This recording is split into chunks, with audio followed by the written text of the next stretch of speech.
जय सिया राम दोस्तों, आप सभी का ऑप्टिमिस्टिक स्टडीज में स्वागत है। हम देख रहे थे इंग्लिश पेडागोजी की क्लास, जिसके अंतर्गत हमने लेक्चर नंबर 1 और लेक्चर नंबर 2 ऑलरेडी डिस्कस कर लिया है। आशा है आप सभी ने देखा होगा, और यदि आपने नहीं देखा है तो ज़रूर प्रीवियस लेक्चर्स को देखिए। तो चलिए हम आज की क्लास को स्टार्ट करेंगे लेक्चर नंबर 3 से। और चैनल में यदि आप पहली बार आए हैं तो चैनल को सब्सक्राइब कर लीजिए, साथ में बेल नोटिफिकेशन को ऑन रखिए, जिससे हम जो भी वीडियो डालें तो आप तक पहुंचती रहे। सेशन यदि आपको अच्छा लगे तो लाइक ज़रूर करिएगा, ज़्यादा से ज़्यादा लोगों तक शेयर कर दीजिएगा, जिससे ज़्यादा से ज़्यादा लोगों तक ये वीडियो पहुंच सके और वो भी इसका लाभ ले सकें। तो चलिए हम आज की अपनी क्लास को स्टार्ट करते हैं। आप लोगों को मैं बताना चाहूंगी कि हमारे ऑप्टिमिस्टिक स्टडीज मोबाइल ऐप में महाशिवरात्रि ऑफर चल रहा है, जिसके अंतर्गत आपको हमारे ऑप्टिमिस्टिक स्टडीज मोबाइल ऐप के सभी कोर्स में अप टू 50% तक की डिस्काउंट मिलेगी। अधिक जानकारी के लिए आप हमें इन नंबरों पर संपर्क कर सकते हैं 9584532690 पर। देर मत करिए, क्योंकि ऑफर सीमित समय के लिए ही है, इसीलिए बहुत सारे बच्चों ने एनरोलमेंट करवाया है, वो पढ़ रहे हैं। आपने अब तक नहीं करवाया है तो बिल्कुल एनरोलमेंट करवाइए और डिस्काउंट ऑफर का लाभ लीजिए। तो चलिए हम आज की क्लास को अपनी स्टार्ट करेंगे। English pedagogy lecture number 3। आज हम क्या पढ़ेंगे, तो हमने प्रीवियस लेक्चर को एंड किया था थ्योरीज ऑफ लैंग्वेज डेवलपमेंट, यानी कि हमने भाषा विकास के सिद्धांत देखे थे, जिसके अंतर्गत हमने जीन पियाजे को देखा था, वाइगोत्स्की को देखा था, नोम चॉम्स्की को देखा था।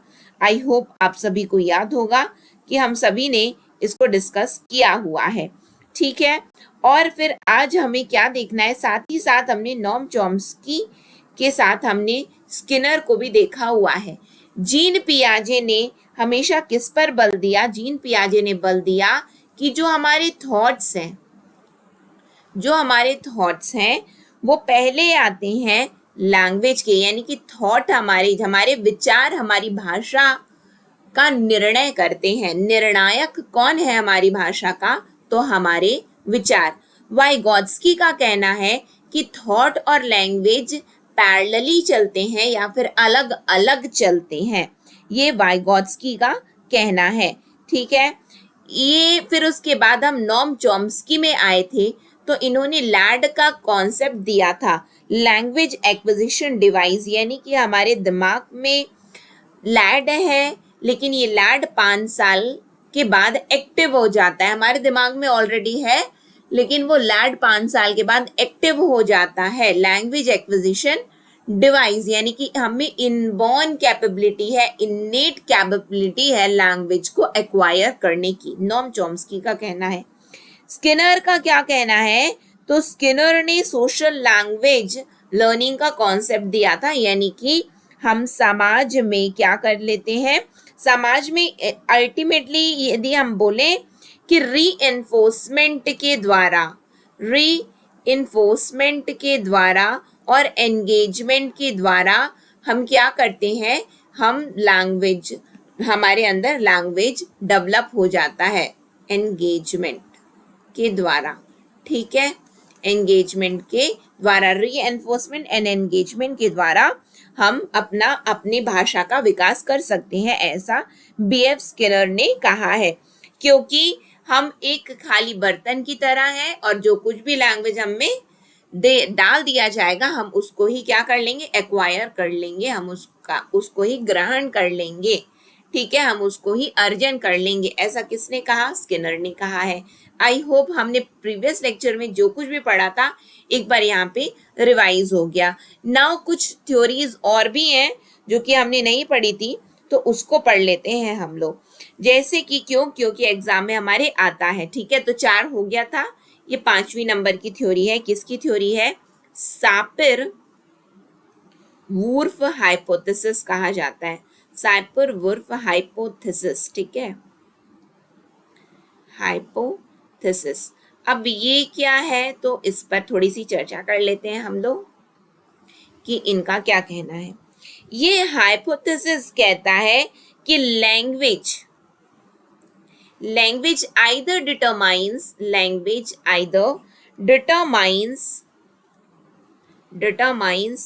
or influences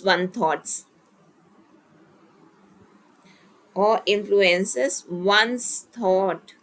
देखो, जीन पियाजे ने क्या कहा कि हमारे विचार ही हमारी भाषा के निर्णायक तत्व हैं, लेकिन सापिर-वोर्फ हाइपोथेसिस का कहना है कि हमारी भाषा ही हमारे विचार का निर्णय करते हैं। हम जो बोल रहे हैं वही हम सोचेंगे, लेकिन पियाजे ने कहा जो हम सोचते हैं वही हम बोलते हैं। यहाँ पे सापिर-वोर्फ हाइपोथेसिस जीन पियाजे का जस्ट उल्टा है कि लैंग्वेज आइदर डिटरमाइंस और इन्फ्लुएंसेस वन थॉट्स। भाषा ही, जैसे कि हम बोलते हैं ना कि ऐसा मानो, इसको कैसे समझ सकते हो, आप कहीं गए, आप ऐसी जगह पे गए हो जहाँ एकदम ज्यादा गाली गलौज होता है, ठीक है, अब वहां पे वो गाली आप बस सुन रहे हो, गाली गाली गाली। अब आप इतनी बार गालियों को सुन लियो ना, अब आपके दिमाग में जो कुछ भी चलेगा ना, तुरंत वो गाली ही आएगी, समझ रहे हो। तो सापिर-वोर्फ हाइपोथेसिस का कहना है कि हमारे लैंग्वेज ही हमारे थॉट्स को डिसाइड करते हैं। मतलब कि मैंने बहुत ही इजी वे में आपको कनेक्ट करने की कोशिश की है, हालांकि सापिर-वोर्फ हाइपोथेसिस ने गाली का कोई कॉन्सेप्ट नहीं दिया है, तो यहाँ पे कोई अन्यथा ना लें, ठीक है, कि दिल पे ना लगाएं किसी भी बात को कि नहीं भैया ऐसा नहीं, ऐसा है। तो मैंने केवल आपको समझ में आ जाए इसलिए कहा है, अदरवाइज आप एज इट इज याद करना चाहते हैं तो आप ऐसे ही याद कर लीजिएगा, ठीक है। तो अब नेक्स्ट में आएंगे, एक और थ्योरी हमारी रह गई थी, क्योंकि नेक्स्ट थ्योरी है हमारी स्टीफन क्राशन की थ्योरी, ठीक है, छठवीं थ्योरी है हमारी।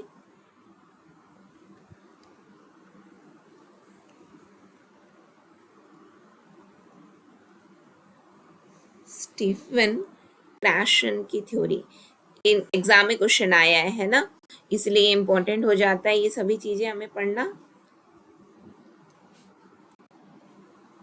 क्योंकि पता है आपको एग्जाम का लेवल ना बदलता जा रहा है, तो अपने को ना हम ये नहीं बोल सकते हम इजी वे में ये पढ़ लिए हो जाएगा, नहीं, लेवल ना, मतलब कि सिलेबस तो देखो वही है, बट क्वेश्चन का आप देखोगे क्वेश्चन पैटर्न काफी बदलते जा रहे हैं, है ना, तो उसके हिसाब से अपने को अपनी तैयारी भी स्ट्रांग रखनी है।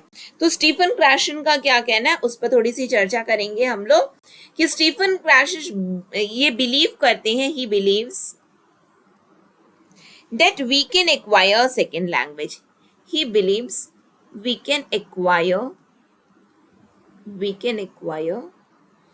a second language. अब इसका क्या मतलब है तो समझो, हम जब पैदा हुए तो क्या हुआ हमारे साथ में, हमारे आसपास में, यानी कि हमारे माता पिता, दादा दादी, नाना नानी, बुआ मौसी, मामा, जो कुछ भी है ना, तो ये जो कुछ भी बोलते थे तो हम सीख गए। तब पता नहीं था कि ये भाषा के अंतर्गत, ये बोली के अंतर्गत आता है, लेकिन हम सीख गए। क्यों? क्योंकि हमने वहां पे किसी प्रकार की ग्रामेटिकल एरर के बारे में नहीं सोचा, वो बोलते थे हम सीख गए, इसको ये बोलते हैं, इसको ये, हम सीख गए अपनी भाषा को, अपनी मातृभाषा, यानी कि हम अपनी फर्स्ट लैंग्वेज को सीख गए। स्टीफन क्रैशन का कहना है कि ऐसा नहीं है कि हमने केवल एक लैंग्वेज को सीख लिया सो सीख लिया मतलब अर्जन कर लिया, ठीक है, अर्जन कर लिया, हमने टारगेट वे में नहीं किया था, नहीं टारगेट करके अपनी बोली भाषा को सीख रहे, नहीं, हम बोल रहे थे वो, तो हमने उसका अर्जन कर लिया। स्टीफन क्रैशन का कहना है कि हम दूसरी भाषा का भी अर्जन कर सकते हैं, ठीक है, कैसे कर सकते हैं, जैसे हम अपनी मातृभाषा या फिर जैसे कि हम अपनी पहली लैंग्वेज का अर्जन करते हैं, उसी तरीके से हम दूसरी भाषा का भी अर्जन कर सकते हैं, ठीक है। ये किसने कहा, साथ में बोलना है, ये किसने कहा, स्टीफन क्रैशन ने कहा। नाउ तो कैसे करेंगे हम लोग उसका अर्जन, जो चीज मैंने बोला वही चीज मैंने लिखा है, ठीक है। He believes that we can acquire a second language just like our mother tongue or a first language, ठीक है। नाउ तो इनका क्या कहना है, इन्होंने 5 मेन हाइपोथेसिस को प्रपोज्ड किया है, 5 मेन हाइपोथेसिस को प्रपोज्ड किया। क्यों प्रपोज्ड किया है इन्होंने, इन्होंने कि हम किस तरीके से सेकंड लैंग्वेज को एक्वायर करें, इसलिए इन्होंने क्या किया है, 5 मेन हाइपोथेसिस को प्रपोज किया है। इन्होंने कहा ना कि आप क्या कर सकते हो, आप दूसरी भाषा का भी अर्जन कर सकते हो। तो फिर हम पूछ रहे हैं भाई कैसे कर सकते हैं, तो बोले 5 तरीकों से कर सकते हो। तो वो तरीका क्या है, तो पहला तरीका इन्होंने कहा एक्विजिशन लर्निंग हाइपोथेसिस। क्या कहा इन्होंने, acquisition acquisition learning hypothesis.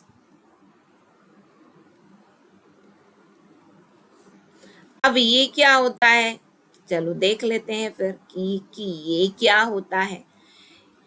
Acquisition learning hypothesis क्या होता है, ये एक प्रकार का सबकॉन्शियस प्रोसेस है, यानी कि हमें क्या करना पड़ता है, लर्न करना पड़ता है। इसमें लर्निंग है ना, तो हमें लर्न करना पड़ता है, ठीक है। हमें फॉर्मल इंस्ट्रक्शंस लेने पड़ते हैं, फॉर्मल इंस्ट्रक्शंस लेने पड़ते हैं, इसमें फॉर्मल इंस्ट्रक्शंस लेने पड़ते हैं, ठीक है। यानी कि जैसे कि हमारे माता पिता बताते हैं, जैसे कि हम बोल रहे हैं कुछ चीज, ठीक है। अब नहीं ये इसको ऐसे बोलते हैं, इसको ऐसे, आप अपनी भाषा, आप जैसे कि हम छत्तीसगढ़ी बोली की बात करें तो हम ना टूटा फूटा मतलब नहीं आ रहा था अपने को, ठीक है। तो उन्होंने हमें रेक्टिफाई किया, नहीं इसको ऐसे बोलते हैं, नहीं इसको, यानी कि हम लर्न कर रहे होते हैं, फॉर्मल इंस्ट्रक्शंस ले रहे होते हैं, यानी कि हमारा सब कॉन्शियस प्रोसेस इसमें चल रहा होता है, सब कॉन्शियस प्रोसेस इसमें चल रहा होता है, किसमें, एक्विजिशन लर्निंग हाइपोथेसिस में। Is that clear to everyone, क्या आप लोगों को समझ में आया कि हम इसमें क्या करते हैं, फॉर्मल इंस्ट्रक्शन लेते हैं, लर्न कर रहे होते हैं, ठीक है। नाउ सेकेंड इन्होंने जो बात कही है कि 5 हाइपोथेसिस दिए ना ये, तो पांचवी में जो सेकेंड है वो है मॉनिटर हाइपोथेसिस, मॉनिटर हाइपोथेसिस। अब ये मॉनिटर हाइपोथेसिस क्या होता है, तो मॉनिटर हाइपोथेसिस में इनका कहना है कि हम जो कुछ भी सीखते हैं वो आइदर हम एक्वायर जैसे कि कर रहे हैं हम लोग, एक्विजिशन जो हमारी होती है, अर्जन जो हमारा होता है, वो तो आइदर अटरेंस से होता है,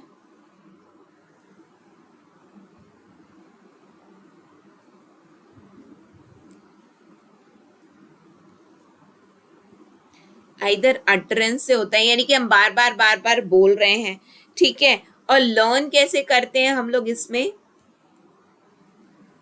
और जो हमारी लर्निंग होती है वो मॉनिटरिंग से होती है, मॉनिटरिंग और एडिटर से होती है।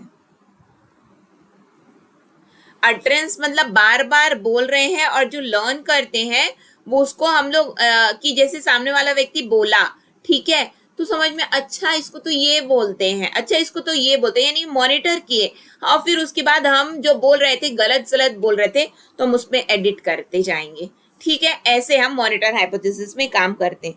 तो इसमें ना तीन प्रकार से हम क्या करते हैं, अर्जन कर लेते हैं। या तो हम बहुत ज्यादा बोलते हैं, तो जो बहुत ज्यादा बोलते हैं यानी कि जो ओवर यूजर्स होते हैं, तो उनमें क्या आ जाती है, फ्लुएंसी आ जाती है, यानी कि बहुत अच्छा बोलने लग जाते हैं, फ्लुएंसी आ जाती है। या फिर जो अंडर यूजर्स होते हैं, यानी कि बहुत कम इस्तेमाल करते हैं, हाँ ठीक है बोल दिए, ठीक, तो वो क्या होते हैं, उनमें ना एक्यूरेसी नहीं आ पाती है। ये क्या होते हैं, फ्लुएंसी सफरर्स होते हैं, यानी कि बहुत ज्यादा अब वो दूसरी भाषा को बार बार मतलब बोल रहे हैं, ठीक है, फ्लुएंसी उनमें आ गई है, बहुत अच्छी तरीके से बोल रहे हैं। इनमें क्या है, ये ठीक से नहीं बोल पाते हैं, यानी कि एक्यूरेसी सफरर्स होते हैं, एक्यूरेसी सफरर्स होते हैं। लेकिन तीसरे प्रकार के लोग होते हैं जो कि ऑप्टिमल यूजर्स होते हैं। क्या होते हैं, ऑप्टिमल यूजर्स होते हैं। ऑप्टिमल यूजर्स क्या है, बैलेंस्ड होते हैं। क्या होते हैं, बैलेंस्ड होते हैं। मतलब इसका क्या हुआ भाई, अब समझो कि कैसे होता है ये। जो मॉनिटर हाइपोथेसिस होता है तो उसमें एक्वायर करना है, क्योंकि इन्होंने इन्होंने कहा हम दूसरी भाषा का भी अर्जन कर सकते हैं।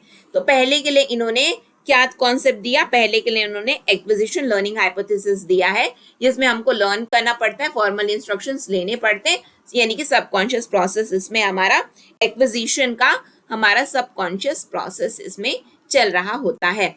नेक्स्ट हाइपोथेसिस आता है मॉनिटर हाइपोथेसिस, यानी कि हम अर्जन कैसे करेंगे, अटरेंस यानी बार बार बोल के।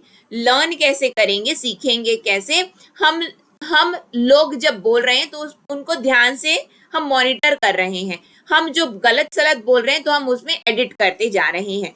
तो इसके परिणाम स्वरूप 3 प्रकार के लोग हमें देखने को मिलते हैं। ओवर यूजर मतलब बहुत ज्यादा आप यूज कर रहे हो, ठीक है, तो आप में ये हो जाएगा कि आप एकदम फ्लुएंट हो जाओगे, बोलने लग जाओगे बहुत अच्छे से।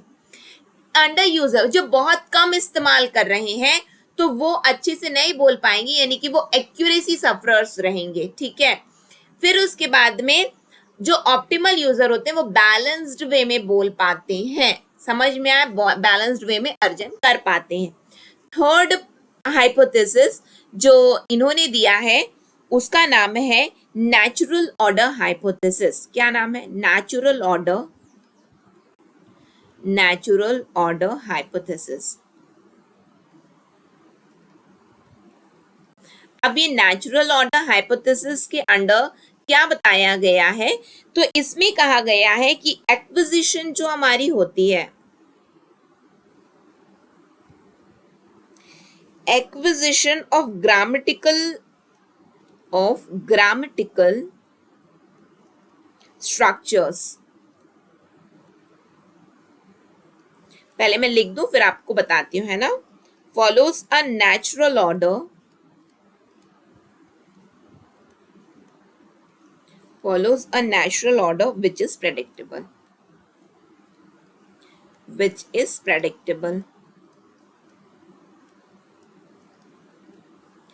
नेचुरल ऑर्डर हाइपोथेसिस में जो बताया गया है वो ये है कि अर्जन के वक्त जो व्याकरण का जो एक ढांचा है वो कैसे हमें आएगा, तो वो एक नेचुरल ऑर्डर में ही फ्लो होता है। जैसे कि हम इंग्लिश में क्या पढ़ते हैं, पहले हम पढ़ते हैं noun, then pronoun, then adjective, then verb, then adverb, ठीक है, इस तरीके से हम पढ़ते हैं ना, प्रीपोजिशन, कंजंक्शन, इंटरजेक्शन, ये हम पढ़ते हैं।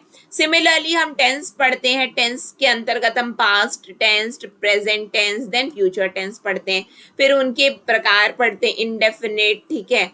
तो ये सब हम लोग क्या कर रहे हैं, एक सीक्वेंस में चल रहे हैं, इंग्लिश लैंग्वेज के सीक्वेंस में हम लोग चल रहे होते हैं।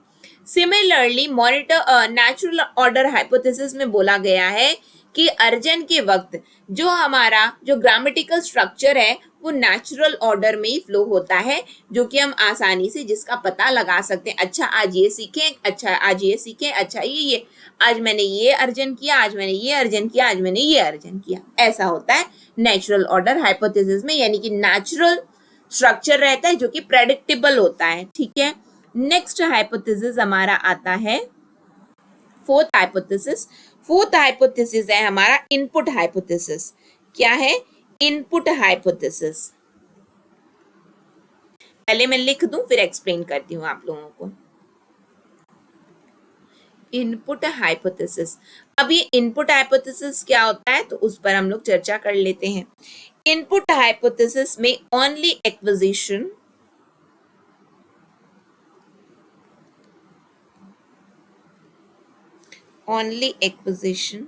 होता है इसमें, यानी कि हमें इसमें क्या होता है, +1 होता है। इसका क्या मतलब हुआ, इनपुट हाइपोथेसिस में आपको जो आता है आप अब उससे ज्यादा सीखोगे। जैसे कि आपको घर में नॉर्मल बोलते हैं ना कि क्या तुम अपनी बोली भाषा बोल लेते हो, यानी कि तुमको अपनी भाषा आती है, हाँ आती है लेकिन ना टूटी फूटी आती है, अच्छा, लेकिन आप ना कुछ दिन ना ऐसे ग्रुप में रहे तो आपको जो आता था ना आप अब उसमें और अधिक ऐड करते हुए जा रहे हो। जो एडिंग होती है वो इनपुट हाइपोथेसिस में होती है, यानी कि आप अपने करंट करंट लेवल में आप अपनी +1 करते जाते हो। क्या करते हो? करंट लेवल आपका, आपकी जो स्थिति है अभी, आप उससे +1 +1 +1 +1 करते जाते हो। वो यानी कि आप इनपुट अपने अंदर और डालते जा रहे हो। ये इनपुट हाइपोथेसिस का कॉन्सेप्ट है। ठीक है, नेक्स्ट जो लास्ट हाइपोथेसिस आता है उस पर चर्चा करेंगे। फिफ्थ हाइपोथेसिस है हमारा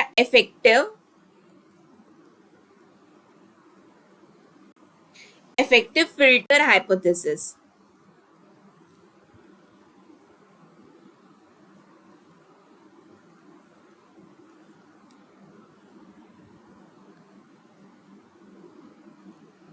ये इफेक्टिव फिल्टर हाइपोथेसिस क्या होता है? It is a facilitative. Explain करूंगी, पहले लिख दो, है ना। बट ये नॉन कैजुअल होता है।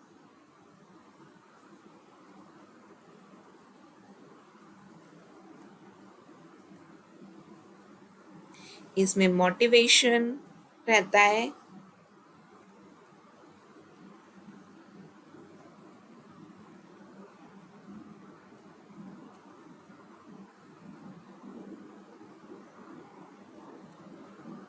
नाउ समझो इसको। ये क्या होता है? Effective filter hypothesis. इसके अंतर्गत क्या होता है कि इस ये फैसिलिटेटिव होता है, यानी कि बोलते हैं ना कि सेल्फ कॉन्फिडेंस आता है, मोटिवेशन, यानी कि आप में किसी भी चीज को सीखने का क्या हुआ है, नहीं यार करना है बिल्कुल, और आप जब कर लिए तो नहीं, और अब अपने को क्या करना है कि करते जाना है, यानी कि सेल्फ कॉन्फिडेंस आएगा आपको। इसमें क्या आता है? सेल्फ कॉन्फिडेंस आता है। फिर यानी कि ये इफेक्टिव फिल्टर है, यानी कि फैसिलिटेटिव। आपको बोलते हैं ना कि अपन बस कैसे सीखे, बस यूं ही यार अपन सीख लिए क्यों? क्योंकि एकदम मतलब कि जब हम सुन रहे थे दूसरे, जैसे कि बहुत सारे लोग ना दूसरे का अर्जन कर लेते हैं, दूसरे की बोली भाषा, क्यों? क्योंकि अच्छा लग रहा है अपने को, तो अपन ने कर लिया वो चीज को। ठीक है, एंजाइटी के मारे कर रहे हैं, यानी कि नहीं यार यहाँ रह रहे हैं और अपने को ये चीज आता नहीं है, तो अपन तो भी सीख लिए। अब जैसे कि आप मान करके चलो, हम हिंदी भाषी लोग हैं, ठीक है, अब हिंदी बोलते हैं। अब हम साउथ में गए, अब वहां पे यार हिंदी बोल रहे हैं तो किसी को कुछ समझ में नहीं आ रहा है, तो अब क्या करें? अब लगता है, अब जैसे कि हम कहाँ पहुंच गए, हम पहुंच गए तमिलनाडु में। ठीक है, अब हम जो है यहाँ पे बोल ही नहीं पा रहे यार, किसी को कुछ समझा ही नहीं पा रहे, तो हम तमिल भी सीख लिए अंडर एंजाइटी। ठीक है, या फिर यार अपने को सीखना है, चाहे जो हो जाए अपने को सीखना है, तो हम तमिल भी सीख लिए। तो ये दो प्रकार के केस होते हैं इफेक्टिव फिल्टर हाइपोथेसिस में। ये 5 हाइपोथेसिस किसने दिया? तो स्टीफन क्रैशन ने दिया है। किस लिए दिया है? कि हम किस तरीके से क्या कर सकते हैं, दूसरी भाषा का अर्जन कर सकते हैं। क्यों? क्योंकि इन्होंने दूसरी भाषा के अर्जन पर बल दिया कि हम जो है दूसरी भाषा को भी क्या कर सकते हैं, एक्वायर कर सकते हैं। जैसे कि हमने अपनी पहली भाषा का अर्जन किया, उसी तरीके से हम दूसरी भाषा का भी अर्जन कर सकते हैं। लेकिन इन्होंने 5 हाइपोथेसिस दिया है। पहला है एक्विजिशन लर्निंग, दूसरा है हमारा मॉनिटर हाइपोथेसिस, तीसरा है हमारा नेचुरल ऑर्डर, चौथा है हमारा इनपुट हाइपोथेसिस, और पांचवा है हमारा इफेक्टिव फिल्टर हाइपोथेसिस। ये 5 प्रकार की हाइपोथेसिस स्टीफन क्रैशन ने दिया है। आई होप आप लोगों को बिल्कुल समझ में आ गया होगा, और यहाँ पे आज हम अपनी क्लास को एंड भी करेंगे, और मुझे ऐसा लगता है कि आप लोगों को चीजें समझ में यहाँ पे आई होंगी। ठीक है, और इसके अलावा जो है 2 कॉन्सेप्ट को यहाँ पे और कर लेते हैं, न्यू कॉन्सेप्ट है। उसके बाद कल बेसिक टर्मिनोलॉजीज पढ़ेंगे, इंग्लिश पेडागोजी की जो बेसिक टर्मिनोलॉजीज होती हैं वो क्या क्या होती हैं, उस पर हम थोड़ी सी चर्चा करेंगे। तो 2 कॉन्सेप्ट है हमारा यहाँ पे जहाँ से क्वेश्चन बनता है हमारा। पहला है बिक्स। पहली बात तो पहला प्रश्न यहाँ से यही बन जाता है कि बिक्स का फुल फॉर्म क्या होता है। ठीक है, तो बिक्स का फुल फॉर्म होता है बेसिक इंटरपर्सनल कम्युनिकेशन स्किल।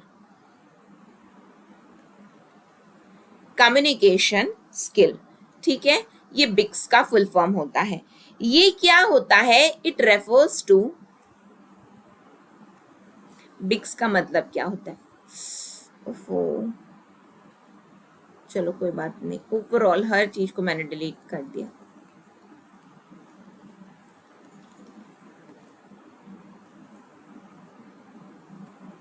बिक्स, बिक्स क्या होता है? Basic interpersonal interpersonal communication skill, communication skills. ठीक है, इसमें क्या होता है, इसमें ये एक लिंग्विस्टिक स्किल है। पेन का कलर बदलते बदलते, नहीं पेन का कलर तो ऑलरेडी मैंने चेंज किया हुआ है ना, है ना। फिर इसके बाद इसमें क्या है, it refers to linguistic skill है ये। क्या है? लिंग्विस्टिक स्किल है ये, भाषाई कौशल है, बिल्कुल ठीक है। जो कि कहाँ जरूरत पड़ी, इसकी जरूरत पड़ती है हर रोज। हर रोज, हर रोज बोलते हो ना? हाँ बोलते तो हैं। और कहाँ जरूरत पड़ती है? सोशल इंटरैक्शन में जरूरत पड़ती है। सोशल इंटरैक्शन मतलब क्या? Social interaction means face to face. जब आप किसी से फेस टू फेस बात कर रहे हो तो आपको interpersonal communication, basic interpersonal communication skill की जरूरत पड़ती है। क्लियर है? आप लोगों को समझ में आया कि बिक्स क्या होता है? बिक्स के अंतर्गत फेस टू फेस कॉन्वर्सेशन होता है। ठीक है, क्लियर है? फेस टू फेस कॉन्वर्सेशन, आमने सामने जब आप बात करते हो रोजमर्रा के अपने जीवन में, तो उसको हम लोग बोलते हैं वो आप कैसे बात कर पा रहे हो, आप में बेसिक इंटरपर्सनल कम्युनिकेशन स्किल है। ठीक, समझ में आ गया आप लोगों को? नेक्स्ट में हम आते हैं। नेक्स्ट कॉन्सेप्ट यहां से जो हमारा दूसरा आता है वो है कैल्प का।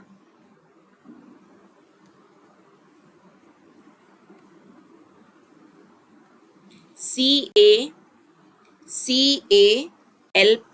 ये कैल्प क्या होता है? तो इसका फुल फॉर्म है कॉग्निटिव कॉग्निटिव या फिर कॉग्निटिव एकेडमिक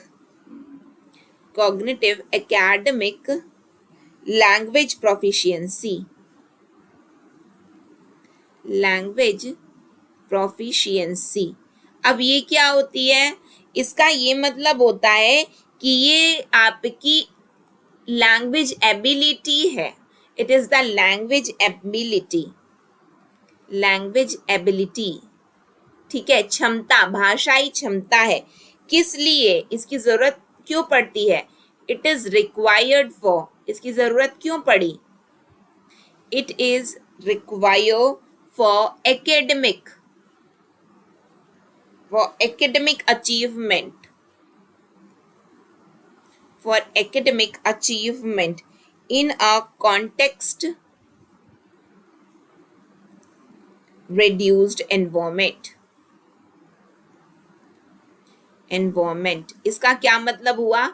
देखो, बोलते हैं ना यार इसकी ना भाषा में बहुत अच्छी पकड़ है, भाषा में बहुत अच्छा लिख लेता है, मतलब बहुत आसानी से बहुत अच्छे आंसर्स लिखता है या लिखती है, बहुत अच्छा इसका निबंध लेखन है, बहुत अच्छा पत्र लेखन। भाई तेरे को बहुत अच्छा पत्र लिखना आता है, प्लीज लिख देना मेरे को।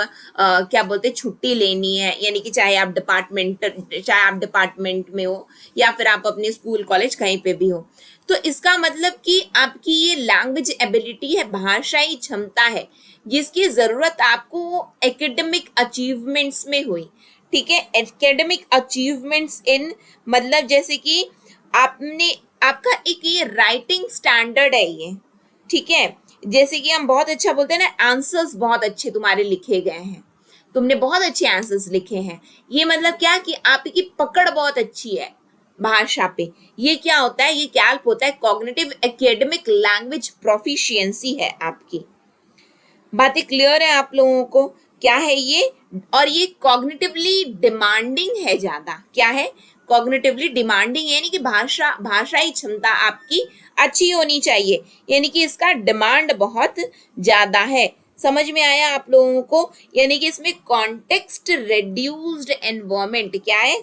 कॉन्टेक्स्ट रिड्यूस्ड एनवायरमेंट में ये क्या है, एक ये आपकी भाषाई क्षमता है। समझ में आया? इसके लिए एक चीज याद रखना, ये कॉग्निटिवली डिमांडिंग है। क्या है? डिमांडिंग है। और ये बिक्स क्या है? ये कॉग्निटिवली अनडिमांडिंग है। कॉग्निटिवली अनडिमांडिंग है। अनडिमांडिंग है, भाषाई कौशल है जो कि आपको रोजमर्रा के जीवन में प्रयोग में आप लाते हो। ठीक है, समझ में आया आप लोगों को? तो मुझे लगता है इसमें क्या होता है, कॉन्टेक्स्ट रेड्यूस्ड होते हैं। कॉन्टेक्स्ट रेड्यूस्ड एनवायरमेंट है, इसमें कॉन्टेक्स्ट एम्बेडेड एनवायरमेंट होता है। इसमें क्या होता है, कहाँ पे लिख दूं, यहाँ पे लिख देती हूँ, कॉन्टेक्स्ट एम्बेडेड है। कॉन्टेक्स्ट एम्बेडेड एनवायरमेंट होता है। ठीक है, एक एक वर्ड इंपॉर्टेंट है यहाँ पे, क्यों? क्योंकि ऐसे ही क्वेश्चन आपके एग्जाम में देखने को मिलते हैं। ठीक, तो ये चीजें अब हमने कर ली। तो अब आज की क्लास को फिर यहीं पे हम लोग क्या कर रहे हैं, विराम दे रहे हैं। खत्म नहीं हुई है, खत्म हो जाती है इसका मतलब कि हमारा क्या खत्म, हमारे सिलेबस ही ओवर हो गया। अभी सिलेबस ओवर नहीं हुआ है। आज की क्लास को यहीं पे हम विराम देंगे। अब हम नेक्स्ट क्लास में मिलेंगे, लेकिन तब तक आप लोग इसको याद करिएगा जो कुछ भी आप लोगों को बताया गया है यहाँ पे। ठीक है, नेक्स्ट सेशन में फिर हम मिलेंगे, आगे कंटिन्यू करेंगे जहाँ पे हम बेसिक टर्मिनोलॉजी पढ़ेंगे किसकी, इंग्लिश पेडागोजी की। लेकिन यदि आप लोगों को कोर्स में अपनी एनरोलमेंट करवानी है तो एनरोलमेंट करवा लीजिए। बेहतरीन तरीके से आपकी तैयारी करवाई जा रही है ऑप्टिमिस्टिक स्टडीज मोबाइल ऐप में। तो आप लोगों को महाशिवरात्रि ऑफर का लाभ जरूर लेना है, क्योंकि ऑफर अब सीमित समय के लिए ही केवल बचा है। बहुत सारे बच्चों ने इसका लाभ लिया है, आप भी इसका लाभ जरूर लीजिए। अधिक जानकारी के लिए हमें इस नंबर पर आप हमसे संपर्क कर सकते हैं, 9584532690। ठीक है, तो चलो आज की क्लास को मैं यहीं पे विराम दे रही हूँ। आप सभी को जय Siya Ram, optimistic learning. Thank you for the session. जय हिंद, जय भारत, जय छत्तीसगढ़।